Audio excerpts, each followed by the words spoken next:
नमस्कार साथियों, advocate Dinesh Singh Chauhan channel में एक बार फिर से आपका स्वागत है। आज के इस वीडियो में हम बात करने वाले हैं जुडिशरी के एक बहुत इंपॉर्टेंट टॉपिक जमानत के बारे में। जमानत के प्रकार कितने होते हैं विद एग्जांपल के साथ समझेंगे। सबसे पहले हम जानते हैं कि जमानत एक्चुअली में कितने प्रकार की होती है। तो जमानत होती है चार प्रकार की। पहली होती है डिफॉल्ट बेल, दूसरी होती है रेगुलर बेल, तीसरी होती है एंटीसिपेटरी बेल और चौथी होती है इंटरिम बेल। सबसे पहले हम बात करते हैं डिफॉल्ट बेल की। तो डिफॉल्ट बेल का जो हमें प्रावधान है वो पुराने यदि कानून की बात करूं तो सीआरपीसी जो हमारे क्रिमिनल प्रोसीजर कोड था उसकी 167 में थी। और जो हमारी नई बीएनएसएस की धारा है उल्लेख मिलता है हमको बीएनएसएस 187 के सब क्लॉज 3 में हमें डिफॉल्ट बेल के बारे में जानकारी मिलती है। अब डिफॉल्ट बेल होती क्या है?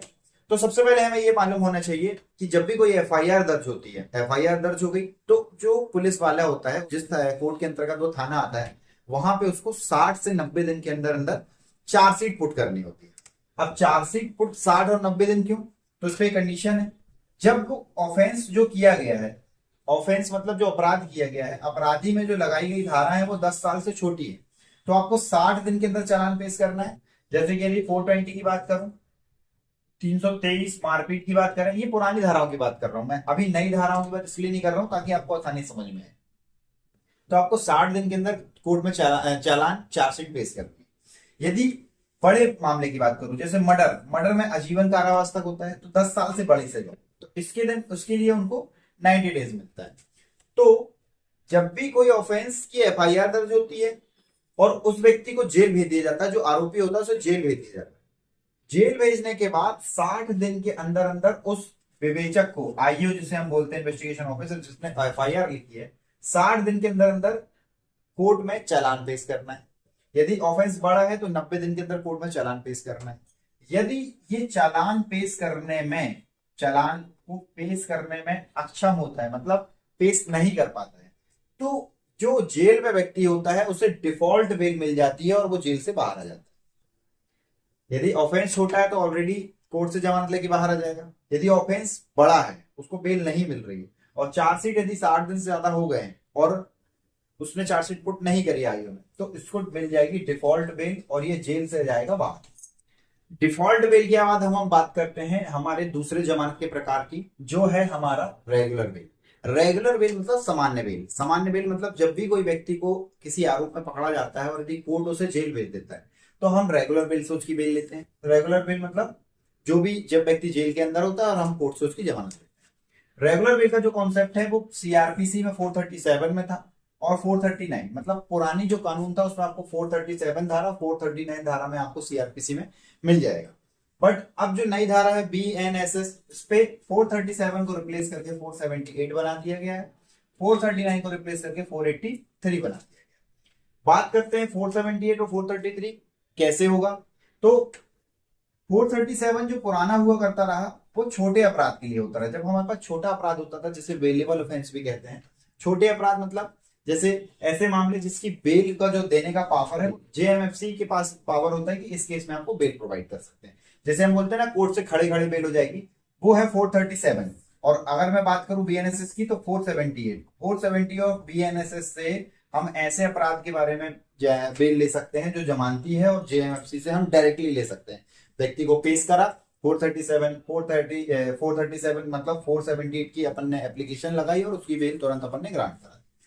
बात करें 439 पुराने वाले की, तो 439 जो है वो जेएमएफसी से ऊपर के कोर्टों में, जेएमएफसी से ऊपर के कोर्टों की बात करूं तो जेएमएफसी से ऊपर के कोर्ट कौन से होते हैं? जेएमएफसी से ऊपर के कोर्ट होते हैं सेशन कोर्ट, सेशन कोर्ट और हाई कोर्ट। जब भी हम सेशन कोर्ट और हाई कोर्ट में जाते हैं, क्योंकि अगर बड़ा ऑफेंस है, बड़ा ऑफेंस में जेएमएफसी बेल नहीं दे रहा है तो हम सेशन कोर्ट जाएंगे, सेशन कोर्ट ने भी बेल नहीं दिया तो हम हाई कोर्ट जाएंगे। तो जब जेएमएफसी के सामने पुट करेंगे तो 478 बीएनएसएस के थ्रू करेंगे, और यदि हम सेशन और हाई कोर्ट क्या करेंगे तो हम करेंगे 483 ऑफ बीएनएसएस 2023 के अकॉर्डिंग। तो हमने समझा रेगुलर बिल। रेगुलर बिल दो टाइप की, बीएनएसएस 478 जो छोटे अपराधों में है, 3 साल से कम ऑफेंस में है, जेएमएफसी के द्वारा बेल कराई जा सकती है। 483 जो बड़े अपराध हैं, सेशन कोर्ट और हाई कोर्ट से होता है। तो ये हो गई रेगुलर बिल। बात करते हैं हमारे तीसरे प्रकार के बारे में। तीसरे प्रकार के बारे में हम जब बात करें तो तीसरा जो हमारा प्रकार है वो एंटीसिपेटरी बेल है। एंटीसिपेटरी बेल एक ऐसा बेल सिस्टम है जिसपे व्यक्ति को जेल नहीं जाना पड़ता है, डायरेक्टली बाहर रहते रहते उसकी बेल हो जाती है। एंटीसिपेटरी बेल की मीनिंग क्या होती है? जब किसी व्यक्ति के ऊपर कोई अपराध FIR दर्ज हो गई और वो व्यक्ति जेल नहीं जाना चाहता है, बाहर रह के ही अपना अपना जो कार्यवाही है वो कराना चाहता है और सहयोग करना चाहता है, तो वो एंटीसिपेटरी बेल का एक प्रावधान है जो CRPC की 438 में मिलता है। CRPC पुरानी धारा के 438 में। और यदि मैं BNSS की बात करूं तो BNSS 2023 में 482, ये 482 CRPC का नहीं है, ये 482 है BNSS 2023 पे। ये बहुत कंफ्यूजन है क्योंकि BNS 482 धारा है, ये CRPC पे भी बहुत ही गजब की धारा थी। इसके तहत FIR क्वैश होती थी, तो FIR क्वैश वाली धारा को इन्होंने BNSS 2023 पे 482 को 438 से रिप्लेस कर दिया। तो जब भी अब हम बात करते हैं एंटीसिपेटरी बेल की, तो हमें बात करनी पड़ेगी BNSS 2023 482 के तहत सकता है। अब एंटीसिपेटरी बेल देने का पावर किससे है? तो एंटीसिपेटरी बेल देने का पावर है सेशन कोर्ट से। JMFC आपको एंटीसिपेटरी बेल नहीं दे सकता, आपको देगा सेशन कोर्ट एंटीसिपेटरी बेल, या तो हाई कोर्ट देगा या तो सुप्रीम कोर्ट देगा। एंटीसिपेटरी बेल देने का पावर सेशन कोर्ट को है, या तो हाई कोर्ट को है या तो सुप्रीम कोर्ट को है। सेशन कोर्ट खारिज करेगा तो हाई कोर्ट चले जाएगी, हाई कोर्ट खारिज करेगा तो सुप्रीम कोर्ट चले जाएगी। एंटीसिपेटरी बेल में ये होगा। अब एंटीसिपेटरी बेल किस कंडीशन में नहीं मिलती है? तो 2018 पे इंडियन गवर्नमेंट ने एक सिस्टम लेके आया कि 376 रेप केस पे जो व्यक्ति होंगे उसे एंटीसिपेटरी बेल नहीं मिलेगी। 376 रेप केस पे आपको जेल जाना ही पड़ेगा, पुलिस को फेस करना ही पड़ेगा। एंटीसिपेटरी बेल कब तक के लिए लागू होती है? तो मान लो किसी व्यक्ति के ऊपर कोई FIR दर्ज हो गई और FIR दर्ज होने के बाद वो व्यक्ति चाहता है कि मैं पुलिस के पास जाऊं लेकिन पुलिस मुझे बैठाए ना और मुझे पकड़े ना, तो वो एंटीसिपेटरी बेल ले लेगा। एंटीसिपेटरी बेल लेने के बाद वो थाने जब जाएगा तो थाने में उसमें जो भी लिखा पढ़ी होगी वो लिखा पढ़ी कराए, अपने सबूत पेश करे और पूरी कार्यवाही में उनकी मदद करे। कब तक? जब तक कि चालान पेश नहीं हो जाता। जब चालान पेश होगा तो फिर से कोर्ट देखेगी कि क्या इनके एंटीसिपेटरी बिल को कैंसिल करना चाहिए। यदि उनको लगता है कि नहीं, एंटीसिपेटरी बिल कैंसिल करने की जरूरत नहीं है, तो जब तक केस का ऑर्डर नहीं होगा फाइनल, तब तक वो एंटीसिपेटरी बिल में बाहर रह सकता है। एंटीसिपेटरी बिल को समझने के बाद अब हम बात करते हैं हमारे जमानत के सबसे लास्ट प्रकार के बारे में। सबसे लास्ट जो हमारा प्रकार है वो है इंटरिम बेल। इंटरिम बेल इस समय बहुत पॉपुलर है क्योंकि बड़े बड़े नेता, बड़े बड़े जो बिजनेसमैन है वो इंटरिम बेल लेने के लिए ज्यादा एक्टिव होते हैं। इंटरिम बेल की कंडीशन क्या होती है? जैसे कि यदि मैं आपको एक बहुत ही अच्छा एग्जांपल बताऊं तो मनीष सिसोदिया, सत्येंद्र जैन, अरविंद केजरीवाल, ये वो शख्सियत हैं जो दिल्ली सरकार में मुख्यमंत्री, उप मुख्यमंत्री और मंत्री पद पर रह चुके हैं। जब भी किसी व्यक्ति को जेल पे डाला जाता है और व्यक्ति चाहता है कि कुछ समय के लिए हमें रिलीफ मिल जाए, हमारी बीमारी को लेके, हमारे घर के कुछ प्रॉब्लम्स को लेके, जैसे अरविंद केजरीवाल जी ने एक बोला है कि हमें हमें आप इंटरिम बेल दे दीजिए कुछ दिन की, क्योंकि हमें यहाँ चुनाव है, मैं पार्टी का लीडर हूं तो मुझे प्रचार करना है। सुप्रीम कोर्ट ने उन्हें इंटरिम बेल ग्रांट कर दी। ऐसे ही यदि कोई व्यक्ति चाहता है कि जेल के अंदर रहते रहते कुछ समय के लिए मुझे बाहर निकलना है, तो अपनी कंडीशन बता सकता है कि मुझे मेडिकल प्रॉब्लम है, तो मुझे कुछ समय के लिए इंटरिम बेल दे दी जाए। इंटरिम बेल देने का पावर सिर्फ किसको है? हाई कोर्ट और सुप्रीम कोर्ट को। इसका कोई प्रावधान नहीं है, ना CRPC पे था ना BNSS में। इसी प्रकार से यदि कोई व्यक्ति के घर में कोई व्यक्ति बीमार है या कोई व्यक्ति खत्म हो गया है, किसी व्यक्ति को स्वास्थ्य की जरूरत है, तो उस समय भी आप इंटरिम बेल ले सकते हो 15-20 दिन के लिए।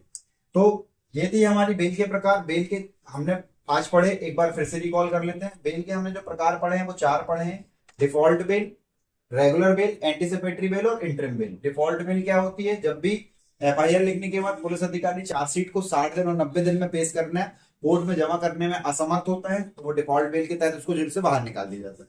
रेगुलर बेल की बात करें तो रेगुलर बेल क्या होती है? जब कोई व्यक्ति जेल में होता है और रेगुलर बेल लेना चाहता है तो वो रेगुलर बेल ले सकता है व्यक्ति जेल में। रेगुलर बेल हमने 2 प्रकार से पढ़ी थी, एक सेशन कोर्ट देगा, हाई कोर्ट देगा और सुप्रीम कोर्ट देगा, और एक कंडीशन में डायरेक्ट हम JMFC से ले सकते हैं, JMFC से। ये 478 थी, ये 483 थी। इसके बाद हमने एंटीसिपेटरी बेल बात करें, 438 पुरानी धारा में, 482 BNS में।